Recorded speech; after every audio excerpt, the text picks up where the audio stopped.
Official release date for Xenoblade Chronicles X, December 4th of this year. So those of you looking forward to that who loved playing Xenoblade Chronicles or even who loved watching Chugga Conroy's magnum opus Let's Play of that, all 100 plus episodes thereof, then that's a game for you. Two Animal Crossing releases. Animal Crossing Happy Home Designer, which had been talked about earlier in the year with the card-based amiibo, which I'm pretty sure will probably be optional editions, will be coming for the 3DS in September the 24th.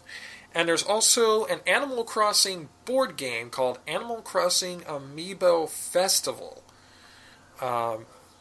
which there were multiple different playable characters. The playable characters that they showed in the trailer were Isabelle, Tom Nook, I think. Yeah, Tom Nook, KK Slider, and LaBelle of the Bell Sisters. Or was it Mabel? One of the Hedgehog sisters. I didn't see what the announce date for that was. Also, there is one game that we know for certain will be compatible with pretty much damn near every amiibo that is available currently. Yoshi's Woolly World. And we have an official release date of that for October the 16th. Are we reasonably certain that it is compatible with pretty much damn near every amiibo? Because they were showing that if you tap amiibos onto the game, you can actually get Yoshi's patterned after whatever character that is an amiibo of. So you could have a Super Mario colored Yoshi, or you could have a Link-themed Yoshi, or a Mega Man-themed Yoshi, etc., etc., etc. And they all look adorable. And also, the developer story that they did was one of the character designers for that game, who was actually responsible for the amiibo for this game ending up being knitted yarn amiibo, because while they were developing the game, she actually knitted a yarn Yoshi and brought it to work, and everybody loved it. So the main guy behind Yoshi's Woolly World said, "You know what? Our amiibo for this game should be plushies, because that looks awesome." So, interesting story there. Couple things about Nintendo that just crossed my mind here, Jeremy. Have you noticed that like Sony and Microsoft have both been starting to bring in console games to the PC? Nintendo hasn't done that just yet. No, they haven't, but they are starting to get in on the mobile market a lot. True, and that is a good way for Nintendo to evolve, that's for sure. But I really think that microtransactions can only go so far. I don't know how big microtransactions can get for certain games. I mean, I don't see people shelling out more than the cost of a game on microtransactions, especially since you have something like Skylanders or Lego, the Lego game, Lego Dimensions, pretty much can help you eat up more cost of the game, more than the cost of the game, by just putting in more figures. Yeah, but honestly, I think the whole NX. I think once the whole NX thing comes out and they really start kicking mobile development into overdrive, we could possibly see Nintendo start to dip their toes into stuff for the PC again. Keep in mind, they may be a little sketchy to put some of their games on PC, because the last time that they did that, the most successful game that they had under that was Mario Teaches Typing. Mario Teaches Typing wasn't that bad a game. Yeah, but consider that the other ones were Mario was missing. Yeah. Yeah. Anyway, a few last things for Nintendo. First of all, the Mario and Luigi games, which, by the way, Chugga Conroy has started a play of Superstar Saga. So, if you're a fan of Chugga Conroy, watch that out. Check that out.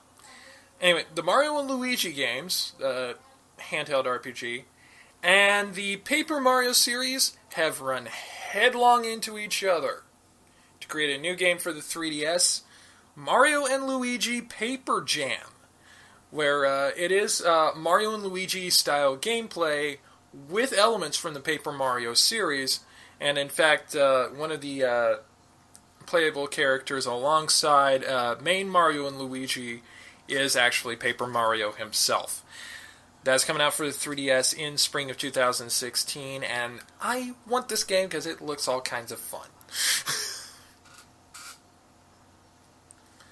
Last on the game side, again from the World Championships, the very last game from the World Championships was Super Mario Maker. Not just Mario Maker anymore, Super Mario Maker, which they announced also has amiibo compatibility. In fact, during the conference, they had this running thread of transitioning between what games that they were talking about by having a mystery shroom pop out and have Mario transform into different characters.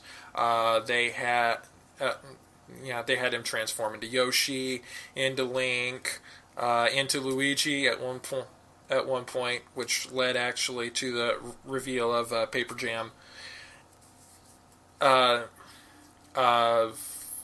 Think Marth at one point as well when they were doing the Fire Emblem announcements. And during the gameplay trailer for Super Mario, they had him turn into the Wii Fit Trainer. And Mario Maker, from what I saw, both from the World Championships and from this, looks like you can create absolutely insane levels with this. It is an absolutely incredible and very thorough tool. You can take elements from various different games, put them in styles from games that they were not in, and just change up the nature of your game. You could create a Goomba shoe that looks like a giant stiletto heel. If I had a Wii U, not saying I do, I'm thinking about it, I would buy this game first. But you can transform Mario into various different characters and play through your Mario Maker games by the use of the amiibo. So that's interesting. It is going to be released on September 11th. Of course, if you want to get an early look at it, go to the E3 website and find the nearest Best Buy that's having the Super Mario Maker event, and head out there either Wednesday evening, the 17th, or on the 20th, Saturday. Of course, if you're listening to this after those dates, well, I'm sorry you missed it out. But it's okay, because September 11th, 2015, the game's going live. And it's going to be crazy. And I think one of the notes from the floor actually is you can share levels online with people, but you have to playtest it before they'll let you put it out. So if you create a level that you yourself cannot get through, no one else is going to get to play that level. So you cannot deliberately troll people with literally unplayable levels. Yes! That was very, very smart of them. Otherwise, I would have guaranteed 90% of the levels there would be unplayable troll levels. There is justice in the universe after all! And Nintendo ended their E3 conference with a very interesting jam session from various different people who had sent videos to their website, letsupermario.com, which, by the way, y'all can do that as well. Create your very interesting Super Mario-based video. I'm thinking about doing something like that for it. Especially because for every video that is uploaded, Nintendo will be donating to a very good cause, Operation Smile. And by the way, during this jam session, right at the very end of it, they had three of the Nintendo stalwarts playing the Mario theme together, including Shigeru Miyamoto on acoustic guitar. I love this company. You know what? I'll buy the Wii U if they bundle it with the Mario Maker. I would not be surprised if they did not come with a Super Mario Maker Wii U bundle. I I mean, would. they I had would. enough faith. They had enough faith in Splatoon that they created a Wii U bundle for that, and Mario is their flagship franchise. Yeah, but they already Especially, got Super Mario 3D World, so I'm not 100% sure if they're going to bundle it with Mario Maker or not. But if they do, that's the bundle I'm going to get. I would not be surprised if they had a special 30th anniversary of Mario bundle. Yeah, so you hear that, Nintendo? You want another customer? Do that. All right, I'm not, and this coming from the guy who almost never buys a new system. and last but not least, Square Enix. Now, to be fair, there were some very interesting things from the Square Enix uh, conference. If you've ever played the Just Cause games, very open world, destructible environments kind of game. There is a third one coming out on December 1st for PS4, Xbox One, and PC. And it is basically Michael Bay's wet dream because literally everything can be destroyed and everything can be blown up. And you have a good reason to do so because you're on an island being taken over by a dictator and you want to overthrow this asshole by fucking up all the shit.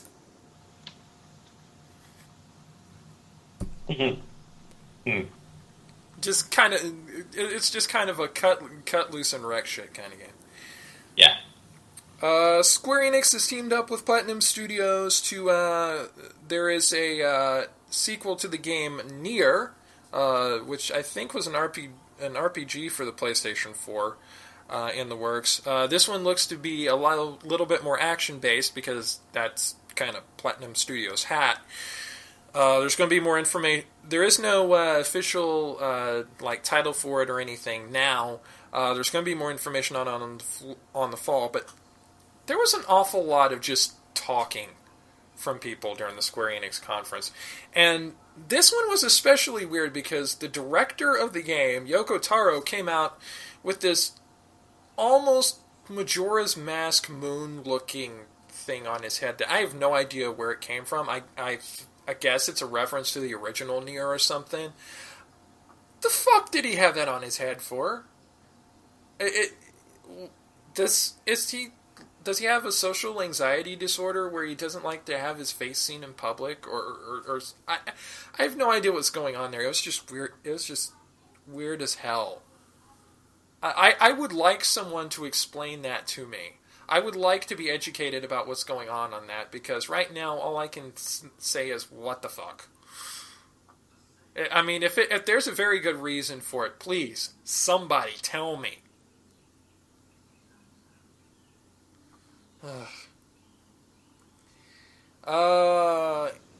Anyway,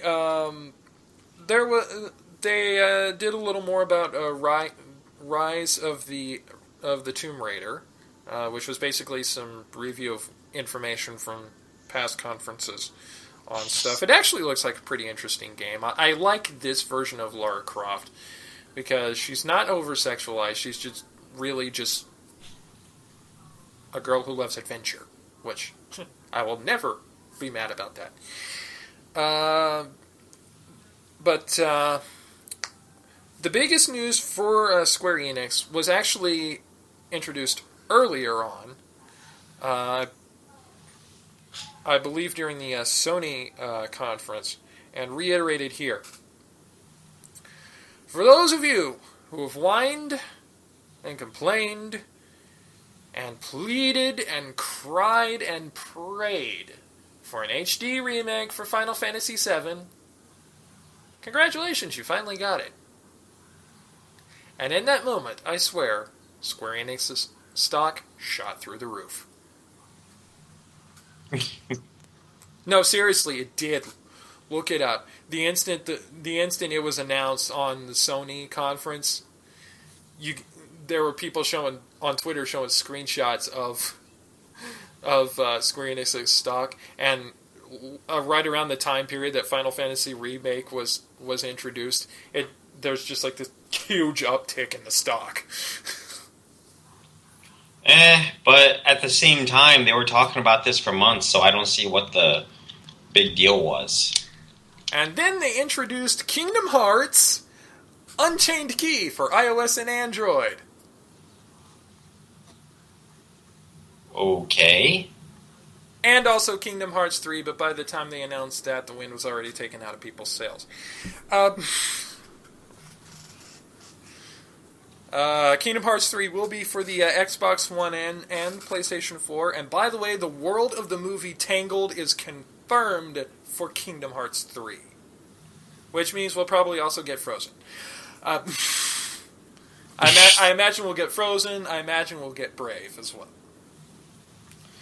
And it was at this point that me, after a very long day where I had gone on a training run in the morning and I had mowed my parents' lawn, started to zone out because really it was just getting so bored.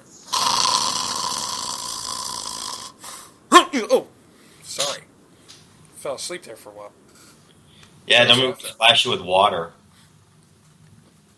That would be quite an accomplishment, considering we are, 1,000 odd miles away from each other? I have really strong arms. Yeah. But when I finally snapped back into consciousness, they introduced the latest addition to the Star Ocean series of RPGs with a very awkward subtitle. Star Ocean Integrity and Faithlessness. God, say that 4 times fast. Available in 2016 for the PlayStation 4. So if you're a fan of the Star Ocean series, that's something to watch out for. For those of you who are a fan of the series Deus Ex, specifically Deus Ex Human Revolution that came out a few years ago, I've actually had the game, but I have not been able to finish it because my laptop sucks and won't run it. The sequel to that, Deus Ex Mankind Divided, is coming in 2016, and it will be available for the PC, PlayStation 4, and Xbox One. And it continues the story of humanity basically being split apart by all the philosophical questions around human augmentation with cybernetics. And the last thing that they announced that was actually kind of interesting was first they have a new game studio under the Square Enix banner called very uncreatively Tokyo RPG Factory. But they do have a new IP in the works. No release date for this. It has just been announced as being under development. It is codenamed Project Setsuna. And supposedly it's a new IP, but follow my line of thinking here. Project Setsuna. Setsuna Mayo, Sailor Pluto, is the sailor in charge of time and time travel. Time travel RPG. Oh my god, Chrono Trigger HD remake! Nah, I'm just kidding. Hey everyone, this is David. Like what you hear? Check us out on the internet at casualmodepodcast.com, on Facebook at facebook.com/casualmodepodcast, any one of our social media links, and of course, click on the little subscribe button below. Thanks!